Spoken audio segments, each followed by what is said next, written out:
बनवणार आहोत कुरकुरीत आणि खमंग अशी कोबीची भजी। त्यासाठी लागणारं साहित्य पाहूया। इथे मी पाव किलो कोबी घेतलेला आहे, तो असा ना बारीक चिरून घेतलेला आहे। कोबी घेताना आहे ना आपण कोबी हिरवागार असतो ना आणि जड असतो तो घ्यायचा आहे, तो कोबी चांगला असतो। आणि आपल्याला ना एक मोठा कांदा आहे ना असा उभा चिरून असं घेतलेला आहे। बेसन, 2 चमचे आलं लसूणची पेस्ट, 2 चमचे लाल मसाला, अर्धा चमचा हळद, चवीपुरतं मीठ। आता आपण ना कोबी मध्ये कांदा टाकून घेऊया।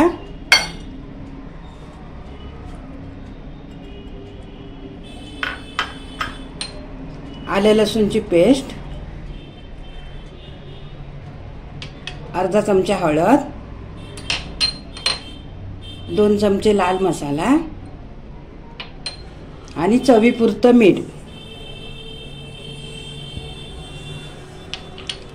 हे मिश्रण आहे ना व्यवस्थित असं ना थोडंसं चुरून ना मिक्स करून घ्यायचं आहे। आपल्या कांद्याला आणि कोबीला ना थोडं पाणी सुटायला पाहिजे।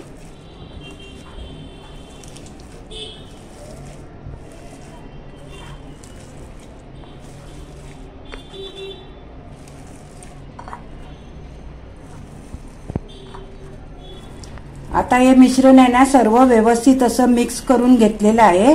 आता यात आपण ना बेसन टाकून घेऊया। बेसन आपल्याला हवं आहे ना तेवढंच टाकायचं आहे, एका वेळी जास्त टाकायचं नाही, असं आधी पहिले थोडं टाकून घ्यायचं आहे आणि परत असं ना व्यवस्थित असं मिक्स करून घ्यायचं आहे। असं थोडंसं ना प्रेस करून नाही ना आपण बेसन टाकायचं आहे। आपण या भजीमध्ये ना पाणी टाकणार नाही आहे, कांद्याला आणि कोबीला पाणी सुटलंय ना त्यामध्येच आपण बेसन टाकणार आहोत।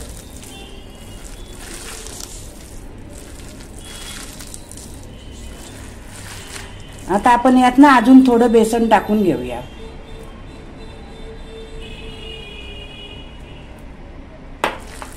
हे पण व्यवस्थित मिक्स करून घेऊया।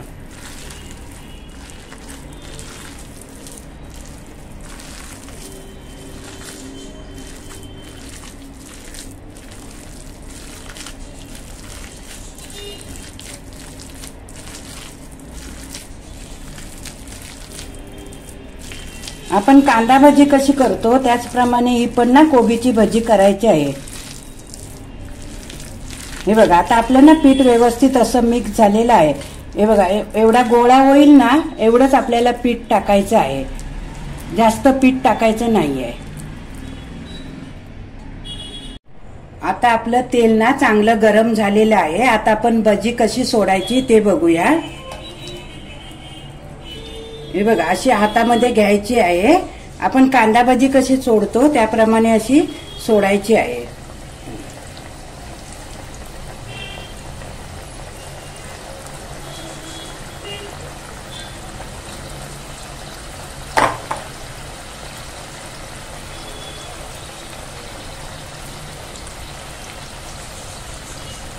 एका वेळी आहे ना आपल्या कढईत राहतील ना तेवढीच भजी सोडायची आहे। आता या बाजूने आपण ना व्यवस्थित अशी तळून घेऊया।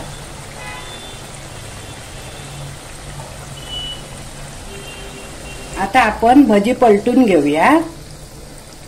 भजी टाकली ना तर गॅस थोडा कमी करायचा आहे, जास्त मोठा ठेवायचा नाहीये, नाहीतर भजी ना आपली करपून जाते, काळी वाटते मग। आता या बाजूने पण ना अशी व्यवस्थित तळून घेऊया।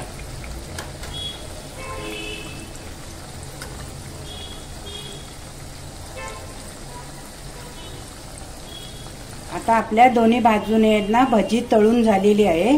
आता आपण ना काढून घेऊया।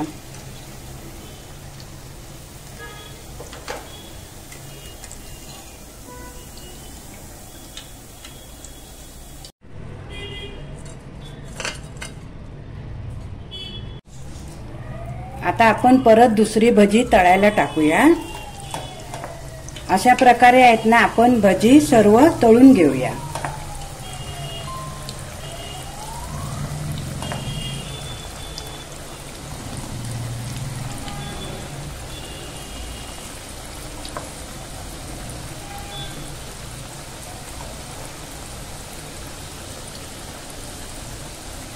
आता आपली दोन्ही बाजूने ना छान अशी कुरकुरीत भजी तळून झालेली आहे।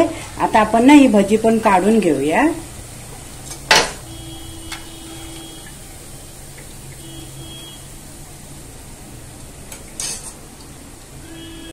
अशा प्रकारे आपली कोबीची भजी तयार आहे।